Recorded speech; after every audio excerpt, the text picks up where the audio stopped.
On OSRC News, stakeholders in Ondo seek improved teachers' working conditions. Nigerians call for transparency, accountability amid quest for new INEC leadership.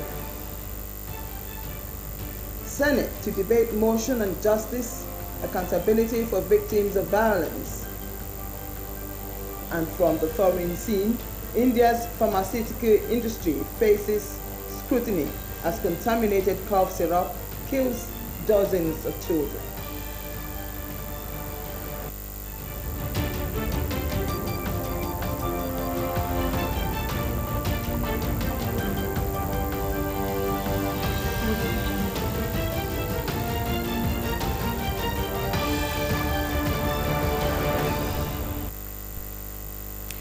Thank you for joining us tonight. My name is Adebimpe Akindele. After 10 years of the helm of Nigeria's Independent National Electoral Commission, Professor Mahmood Yakubu is nearing the end of his tenure, a decade that has defined the tone and texture of Nigeria's electoral system. As his time draws to a close, national attention is shifting towards his legacy, the Commission's journey under his leadership, and most importantly, the kind of person who should take over the crucial task of managing Nigeria's democracy. Voice House's Blessing Obe reports. In Nigeria's democratic structure, the Independent National Electoral Commission, INEC, occupies a position of extraordinary importance. INEC is the cornerstone of Nigeria's democracy, empowering citizens' voices through the ballot and safeguarding the nation's electoral integrity. Appointed on November 9, 2015, Professor Mahmood Yakubu has served as INEC chairman for nearly a decade, the longest in Nigeria's history. Reappointed in 2020 for a second term, he presided over 2 general elections in 2019 and 2023, with more than 90 million registered voters participating across the country. During his tenure, Yakubu oversaw several electoral innovations. This includes the introduction of the Bimodal Voter Accreditation System, BVAS, to strengthen voter authentication, and the INEC Result Viewing Portal, IREV, designed to promote transparency and public trust by allowing access to polling unit results in real time. Other milestones include the expansion of polling units nationwide and the landmark passage of the 2022 Electoral Act, which modernized the country's electoral framework and gave legal backing to many of the reforms initiated under his watch. Yet, despite these advances, INEC's credibility has repeatedly come under scrutiny, from logistical challenges to questions over the integrity of results in some elections. Civil society groups, political parties, and ordinary Nigerians continue to demand greater transparency, accountability, and independence in the Commission's operations. President Chairman of INEC will be retiring any moment from now, so people will be expecting a professional, somebody who is honest, somebody who can deliver, somebody who, during the election, the election must be very free and fair. And this thing, and the issue of monetization in election, we want Chairman of INEC that will come and checkmate it. We don't give money and say go and vote. Let people vote on their conscience. Let people who's coming to serve, let us vote on that person so that the country will move forward. Before the appointment, I think there should be constitutional review. There should be constitutional review about the appointment of the INEC chairman. That's first. And then number 2, the INEC should prove to us the credibility of their institution. I hope INEC should be better.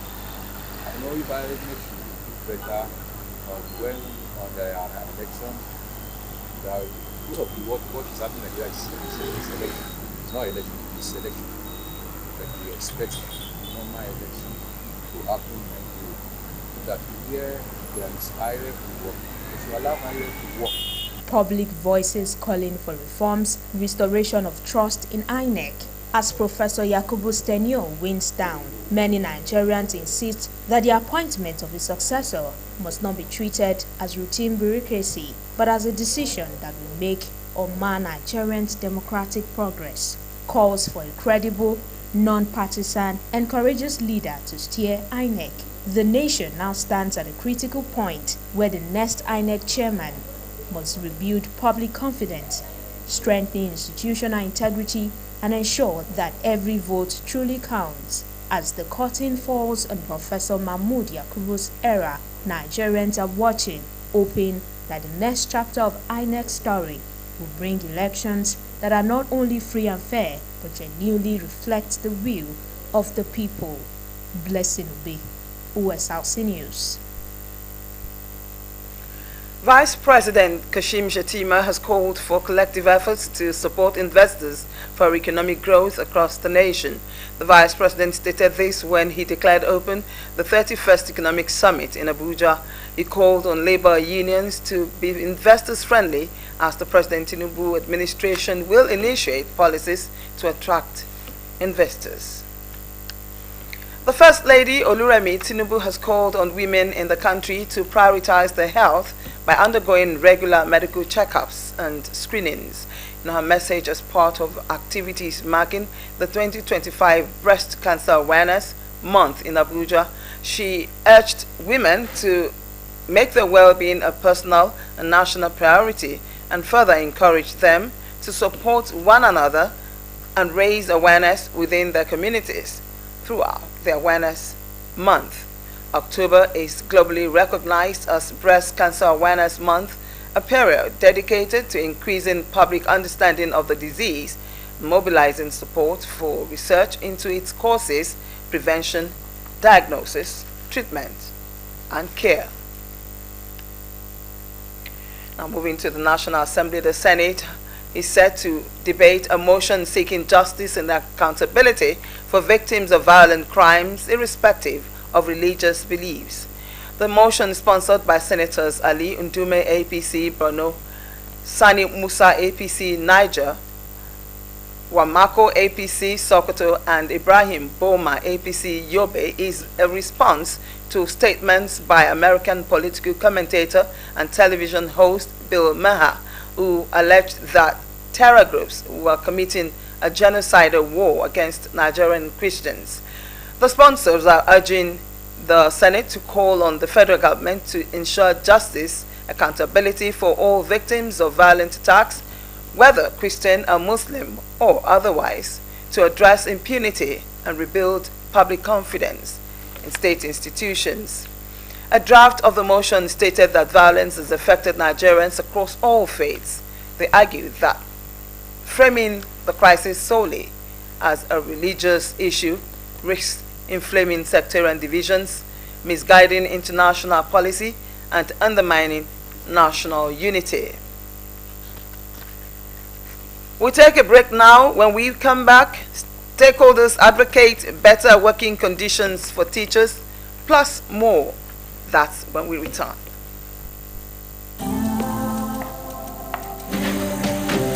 When it's bright and early, get your breakfast right. Then you need all the nutrients that will hold you tight. Then stay in power, you find it all in peak. Then every move you make brings got you all the way. And the beat goes on. Power on every morning with our Peak breakfast to make the most of every day. Peak. Reach for your peak.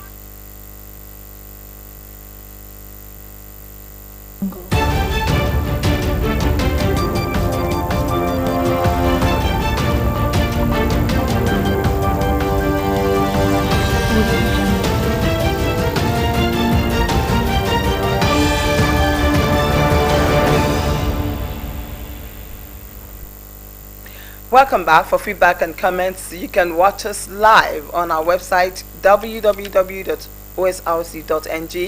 or follow us on Facebook at Osrc TV, and on YouTube you can subscribe to our channel Osrc TV Ondo.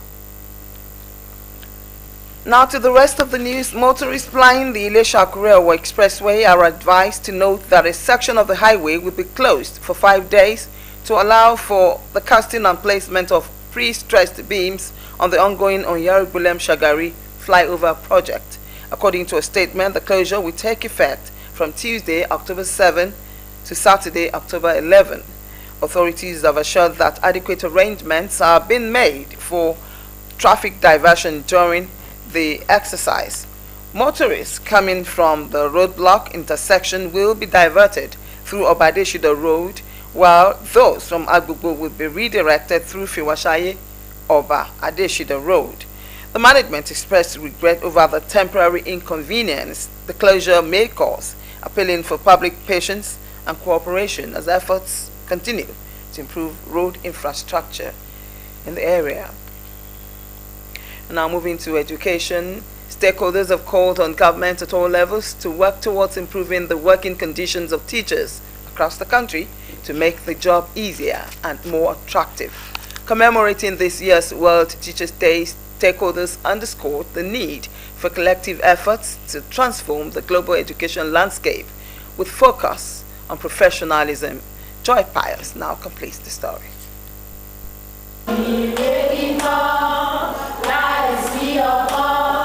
Children today are the leaders of tomorrow, and teachers play a crucial role in preparing them for the future. And agriculture started in the ancient times. Do you understand? Yes. In the days of our forefathers. They provide the essential knowledge and skills that students need to succeed and make informed decisions in life. Teachers transform society by fostering critical thinking, creativity, and emotional intelligence, acting as agents of change who inspire new ideas and challenge social norms. Celebrating teachers is important because it boosts their morale, recognizes their dedication, and encourages them to continue nurturing future generations. Their work is vital in shaping a better society and empowering tomorrow's leaders. I like modeling the life of students. I have the passion for the teaching job. I like training students. Now, I like seeing them in the future and becoming someone great. I've been growing people, I've been developing people, I've been imparting knowledge to students. So I know before I became this, as someone imparted something good into.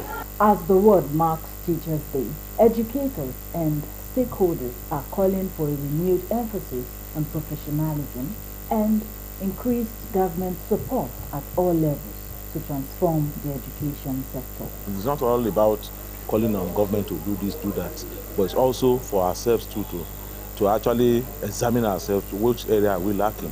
If you look at the theme of the celebration now, recasting teachers for collaborative effort, that one simply now means that gone are the days where teachers are just seen as one man in the classroom teaching out lessons to students within the four walls of the classroom. But now, teaching has actually gone beyond that. We should be able to collaborate with ourselves as teachers, do teamwork. We should be able to collaborate with the society, collaborate with the learners themselves. No man is a repertoire of knowledge. Then finally, we should be able to collaborate with parents and policymakers. So all these put together are the essence of why we celebrate such days. Education is a vital driver of national development as it equips individuals with the knowledge and skills provided to improve their quality of life. Teachers play a pivotal role by providing this education, making it essential to address the challenges they face and improve their working conditions globally. Joy Pius, Osrc News.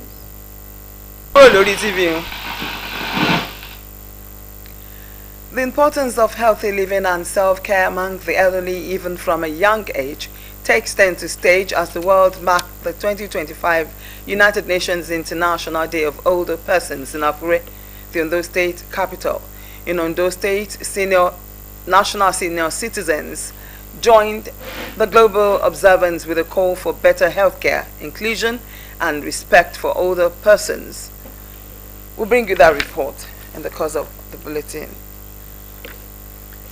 In other news, the Nigerian National Petroleum Company Limited has attributed the recent scarcity in cooking gas to a temporary loading and disruption during the strike action by the Petroleum and Natural Gas Senior Staff Association of Nigeria, PENGASAN.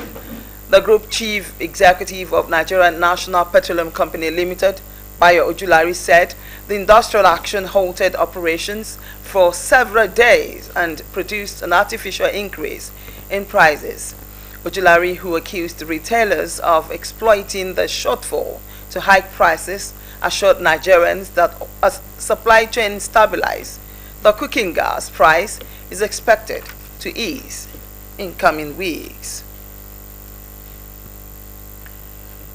Sokoto State Engineers hoping to secure jobs through the state government's recruitment exercise have been given extra time to apply for the recruitment. The recruitment committee announced an extension of the portal deadline from October 6 to October 12.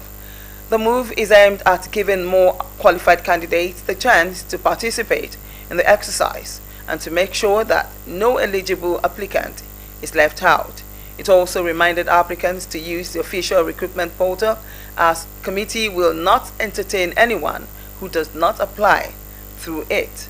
It was stated that candidates must register with valid email addresses and phone numbers, fill their biodata, and upload required documents such as educational certificates, proof of indigent, birth certificate, and national identification number.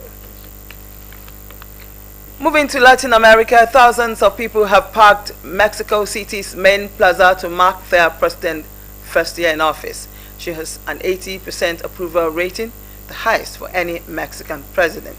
But in a country crippled by violence, there are still challenges ahead. Kemisola Ojomu has more on it.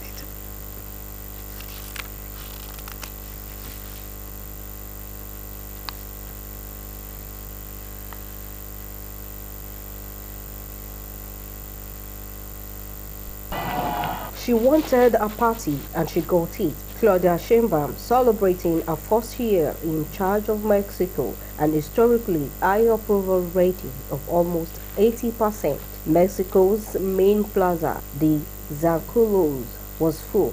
Music and mariachi before she spoke. She put a success down to continue and expanding Mexico's social programs. Ahora somos Now, we are the second least unequal country on the continent, only after Canada. The economic model is completely different, summed up in the humanist phrase, for the good of all, the poor come first.